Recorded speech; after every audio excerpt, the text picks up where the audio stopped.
Oke kawan, assalamualaikum warahmatullahi wabarakatuh. Baik, berjumpa kembali dengan saya Elza Noval.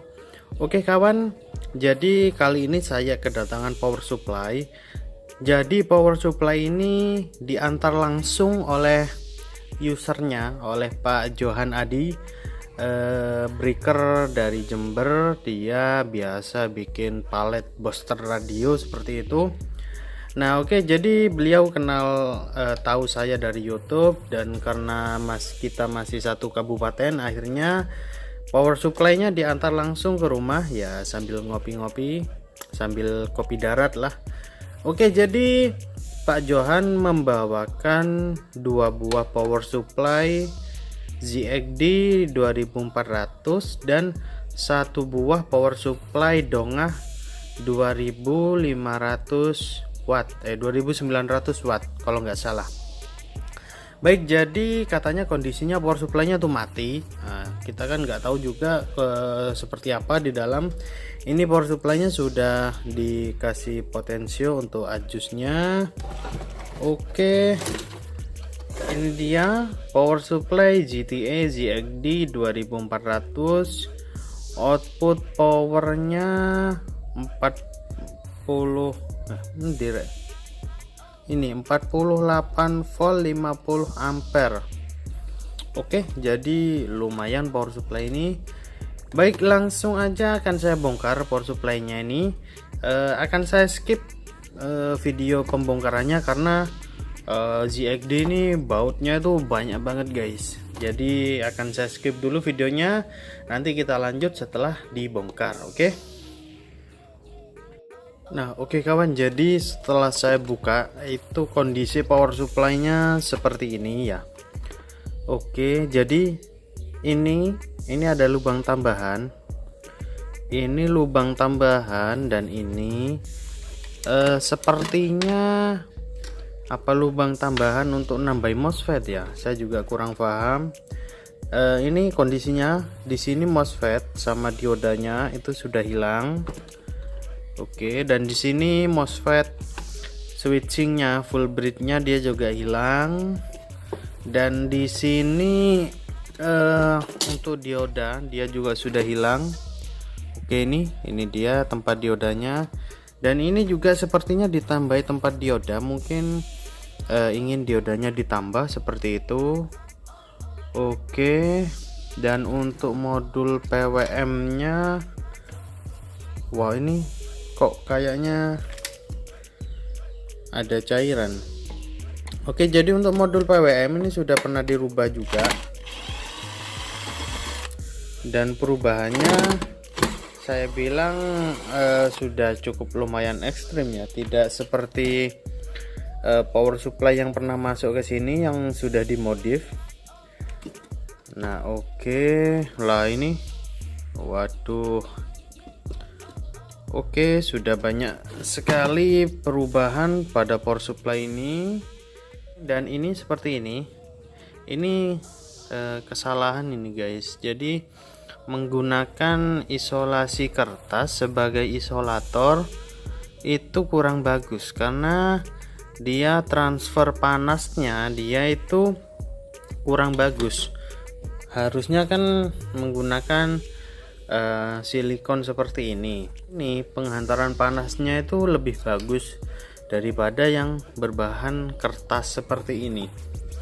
Ini pun yang di sini ini juga sama, dikasih isolator menggunakan kertas. Jadi hal semacam ini bisa mengakibatkan MOSFET-nya overheat, sehingga nanti MOSFET-nya rusak. Seakan-akan MOSFET-nya bebannya berlebih, padahal belum. Karena apa? Karena power disipasinya dia hilang, turun. Jadi pembuangan panasnya itu dia menurun. Oke, jadi untuk yang power supply ini akan saya skip dulu untuk pengerjaannya, karena stok MOSFET saya sudah habis. Stok MOSFET, kalau dioda ada sih, dioda ada untuk 60 ampere ada. Yang habis itu MOSFET-nya, jadi akan saya order dulu untuk MOSFET-nya, baru nanti kita lanjut videonya. Oke. Nah oke kawan, jadi ini power supply yang kedua yang dikirimkan oleh Pak Johan Adi. Oke, jadi yang kedua ini bukan ZXD 2500, tapi yang ini tipe ZXD 1500. Oke, harusnya sih ada tulisannya di sini. Oke, jadi untuk power supply yang kedua ini yang 1500 watt, dia jauh masih lebih ori karena seluruh transistor itu MOSFET dan dioda dia masih lengkap, masih utuh. Nah ini juga untuk rangkaian PFC nya juga masih utuh. Nah cuma sama di sini di bagian kapasitor, dan ini modifikasian ini ya. Oke, jadi untuk di bagian kapasitor dia sudah korosif. Oke, padahal kelihatannya sih nggak terlalu buluk, ini masih bersih lah. Cuma kapasitornya udah korosif. Mungkin tempat Pak Johan itu lembab, bisa jadi seperti itu. Oke, jadi ini akan saya coba nyalakan dulu power supply-nya, apakah mau nyala atau memang kondisinya mati total atau seperti apa. Nanti kalau misalkan ini tidak bisa nyala, kita coba nyalakan menggunakan modul PWM punya saya. Jadi kita untuk mengeceknya paling mudah tuh seperti itu, karena kita bisa menentukan yang rusak itu board controlnya atau unit power supply-nya, seperti itu. Oke, akan saya persiapkan dulu, nanti kita lanjut. Oke. Nah oke kawan, jadi ini sudah saya persiapkan. Oke, ini untuk bolam safety, dan ini untuk panel, nggak kelihatan ya. Nah oke, ini untuk panelnya kita coba nyalakan. Bismillahirrahmanirrahim. Oke, ternyata nggak nyala sama sekali, dan ini lampu bolam ini nggak padam, jadi dia masih makan arus, tapi tidak ada tanda-tanda kehidupan sama sekali. Oke, baik, akan langsung saya copot aja untuk modul PWM nya, dan akan saya ganti dengan modul PWM yang masih standar. Oke. Nah oke kawan, jadi ini untuk modul PWM sudah saya ganti modul PWM yang standar. Baik, akan saya coba nyalakan. Bismillahirrahmanirrahim. Oke, ternyata tetap sama saja, tidak ada kehidupan sama sekali. Oke baik, akan saya pelajarin dulu dan akan saya cari tahu kira-kira ini kerusakannya pada bagian mana. Yang jelas kemungkinan besar ini supply untuk IC power supply standby nya dia nggak nyampe, artinya tegangan dari kapasitor dia tidak sampai ke supply IC standby. IC standby nya dia menggunakan UC3845 atau biasa disebut IC gacun. Oke, akan saya pelajarin dulu, dan akan saya terawang-terawang dulu, baru nanti kita lanjut videonya. Oke. Nah oke kawan, jadi karena ini power supply itu nggak nyala sama sekali, tegangan standby nya pun dia tidak nyala.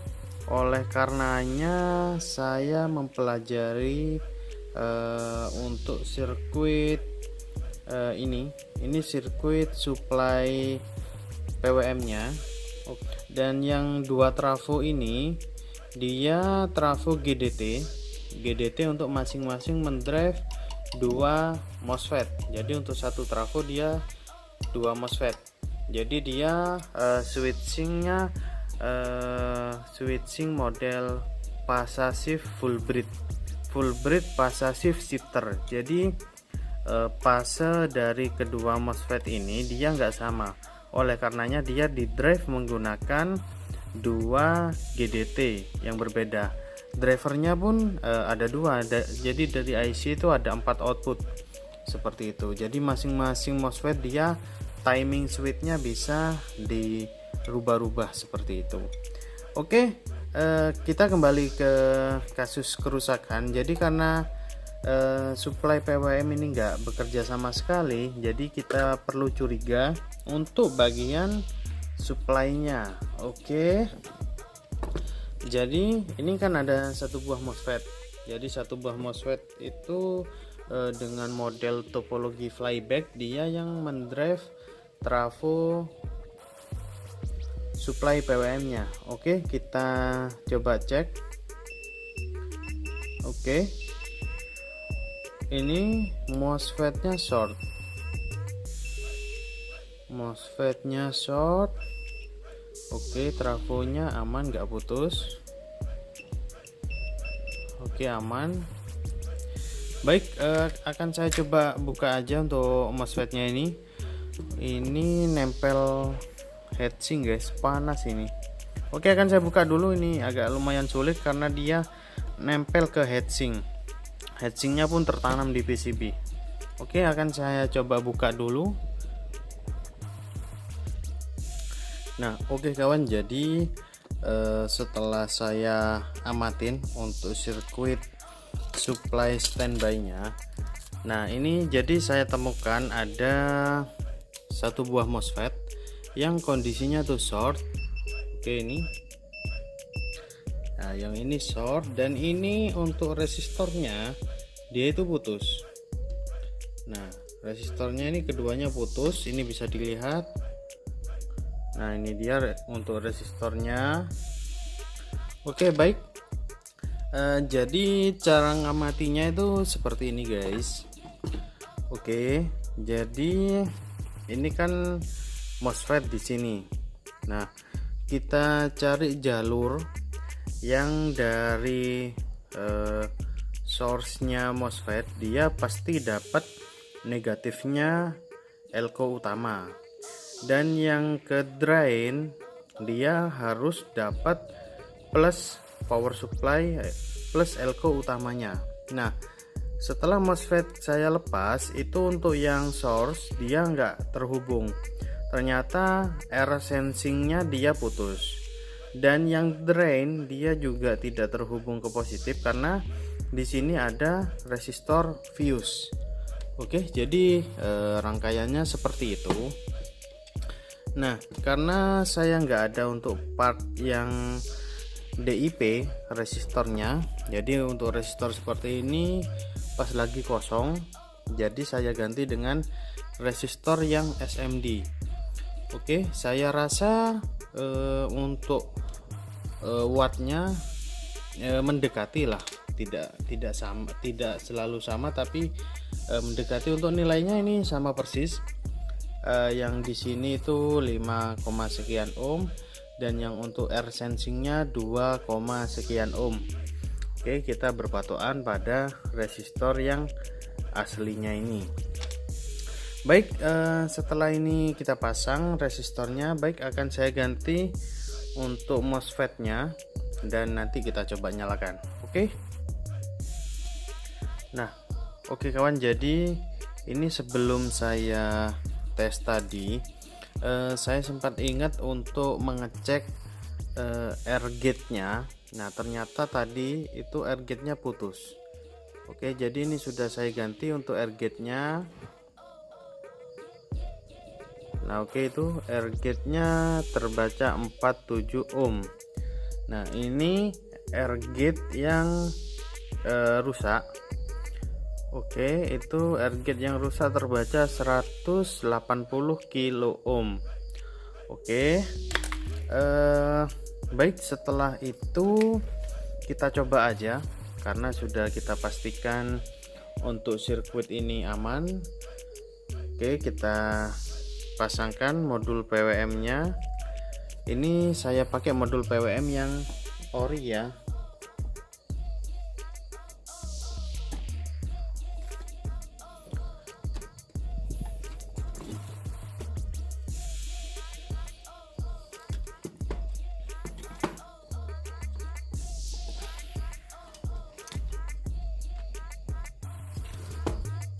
Oke, jadi ini modul PWM yang masih original, belum dimodif dan lain sebagainya.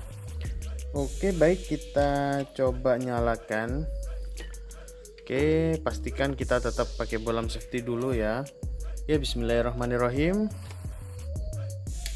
Nah, oke. Jadi ini sudah nyala. Jadi untuk tegangan standby dia sudah nyala. Baik, kita coba cek tegangan outputnya. Yang jelas selama dia tidak protek, tegangan outputnya pun akan keluar. Oke, baik, kita coba nyalakan. Oke, aman, bismillahirrahmanirrahim.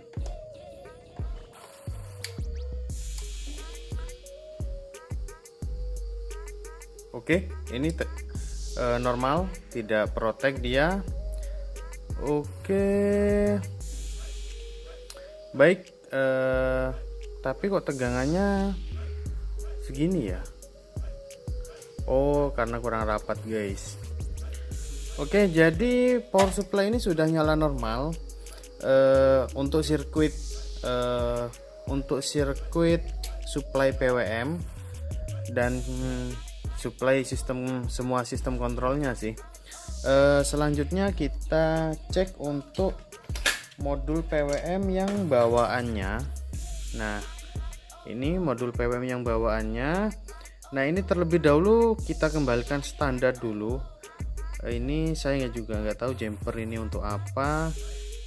Ini VR ini sudah diganti 100 kilo ohm.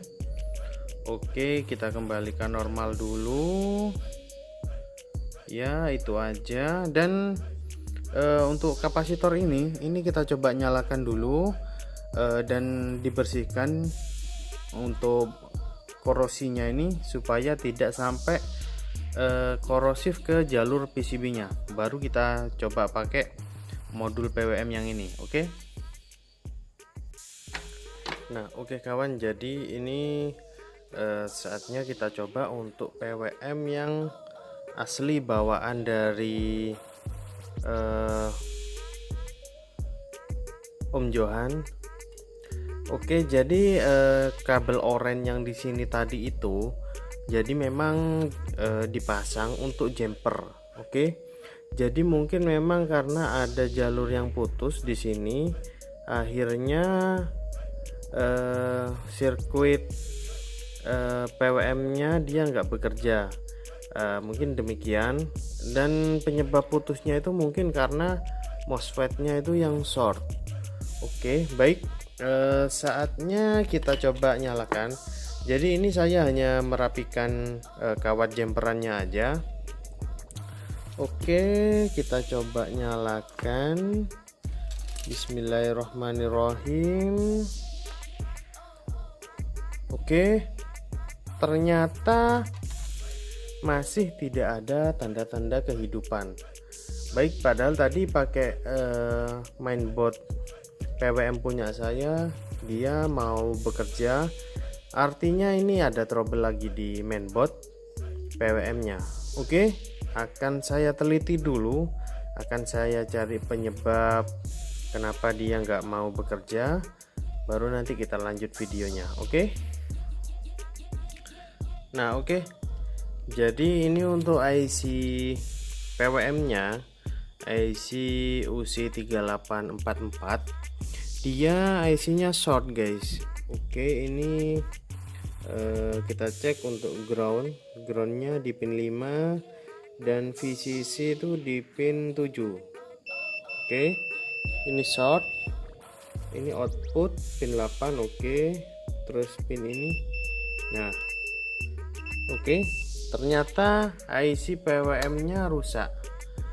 Oke, akan saya coba ganti dulu untuk IC-nya. Dan di sini tadi ini setelah saya amati, ternyata ada resistor yang rusak. Resistor ini rusak. Resistor dengan nilai 47B.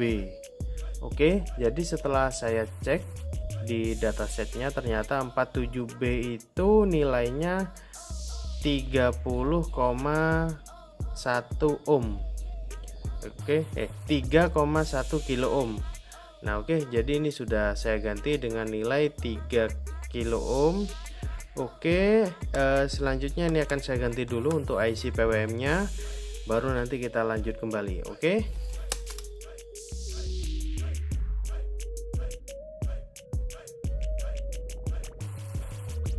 Nah, oke kawan, jadi ini setelah tadi saya ganti untuk IC PWM nya. Oke, ini sudah tidak short lagi. Oke, jadi ternyata itu bukan hanya IC PWM yang rusak, melainkan juga zinner ini zinnernya juga rusak. Nah, ini oke, ini zinner yang lumayan sulit dengan seri 1 1.5KE20A. Oke, jadi ini zinner apa wis gitu ya, lupa saya namanya. Pas saya cek datasetnya ternyata memang sulit. Oke, dan ini harus beli online, dan ya untung aja kita punya stok modul PWM yang bisa kita boleng. Sebetulnya sih kita tinggal ganti PWM gitu aja sudah beres, cuma kan kesannya itu anak SD pun bisa kalau cuma ganti PWM gitu. Oke, baik, ini selanjutnya kita coba nyalakan apakah power supply sudah dapat nyala normal kembali atau masih ada trouble. Oke, baik, ini untuk panel display.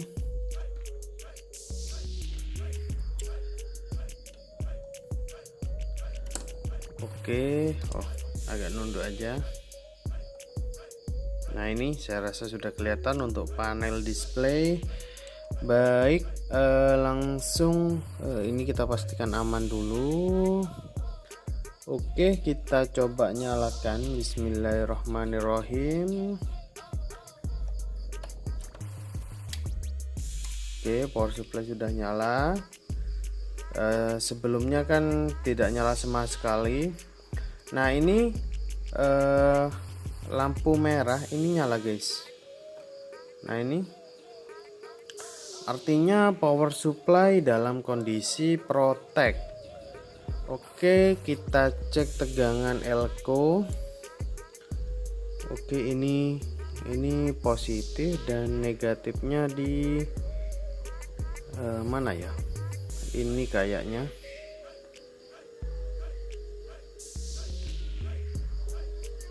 Nah, oke, nggak kelihatan ya. Jadi ini positif dan ini negatif. Nah, baik, jadi tegangan elko nya itu hanya 300 volt. Oke, jadi untuk modul PFC dia masih belum bekerja. Oleh karenanya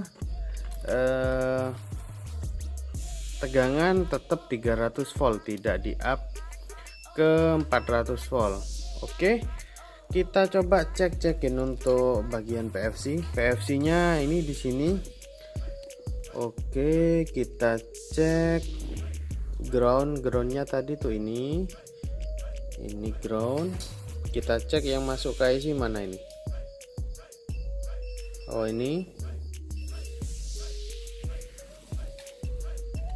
loh, ini kok ada lagi.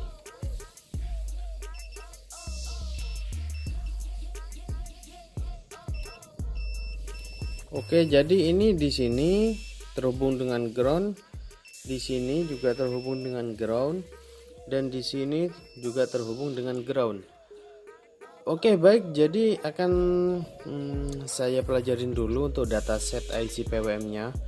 Jadi kemungkinan IC PWM-nya ini short karena untuk pin ground-nya itu lebih dari satu. Harusnya untuk ground itu hanya satu. Oke, baik, jadi akan saya pelajarin dulu baru nanti kita lanjut videonya. Oke. Nah oke, jadi setelah saya cek untuk dataset, ternyata untuk pin ground itu ada di nomor 1. Oke, dan yang lainnya ini dia short berarti. Nah ini, dan ini VCC ini harusnya. Oke, ternyata dia short. Baik, jadi positif ini IC nya rusak. Oke, akan saya ganti dulu. Nah oke kawan, jadi ini dia power supply nya. Jadi setelah saya ganti IC nya, oke, jadi ini IC nya tuh memang short ini. Nah ini jadi memang short. Oke, setelah kita buka dan kita pasang IC yang baru, baik, ini sudah aman. Oke, jadi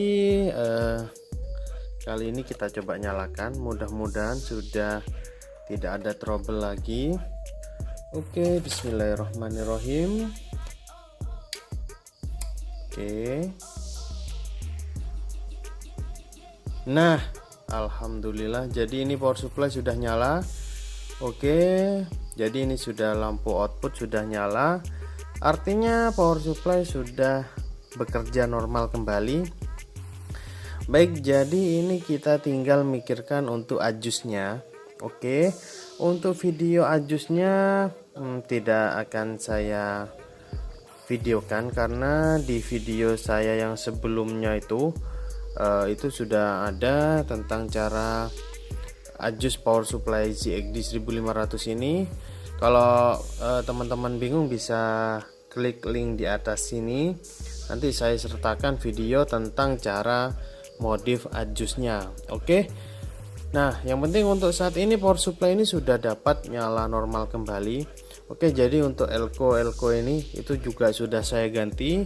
Yang awalnya elko nya itu korosif, nah sudah saya ganti dengan elko yang baru. Ini dia elko nya yang korosif.